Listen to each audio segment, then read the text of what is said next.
के नामे नहीं लेते। बात करें डीडी नगर इलाका में तो पाछू रात चाकूबाजी में एक युवक की हत्या हो गई से।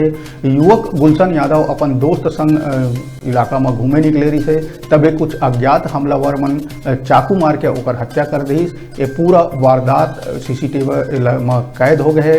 घटना के बाद जम्मू आरोपी वहां फरार हो गई से। मामला की सूचना के बाद मौका में पहुंचे डीडी नगर पुलिस फरार आरोपी के खोज सीसीटीवी के जरिए करत है।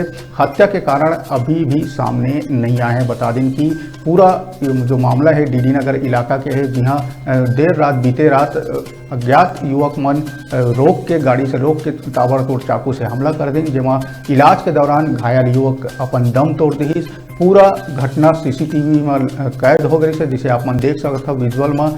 गहमा गहमी के माहौल के बीच, अफरा तफरी के माहौल के बीच चाकू गोद के घायल कर दे गई से। घायल होने के बाद युवक ला अस्पताल में भर्ती कराया गई से, जहाँ ओकर मौत के खबर है। सीसीटीवी फुटेज के आधार में पुलिस आरोपी मन के खोज में जुट गए। बता दें पाछू कई महीना ले राजधानी में आए दिन चाकूबाजी हुआ थे, जला लेके पुलिस मुहिम भी चला रही है। जो चाकू डिलीवरी करते ऑनलाइन डिलीवरी मंगाते थे, कई बार धर पकड़ भी करे गई से। हमने देखे हैं कि अमूमन हर दूसरा तीसरा दिन चाकू के साथ कोई ना कोई आरोपी पकड़ाते ही राजधानी में। राजधानी की बात करें तो यहाँ चाकूबाजी के जो घटना है वो लगातार बढ़ा थे और थमे के नाम नहीं लेवा थे।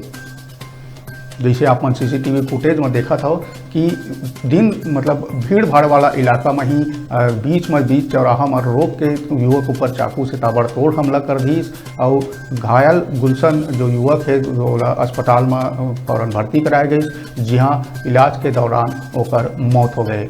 सीसीटीवी फुटेज के आधार में ही पुलिस आरोपी मन के खोजबीन में जुट गए है।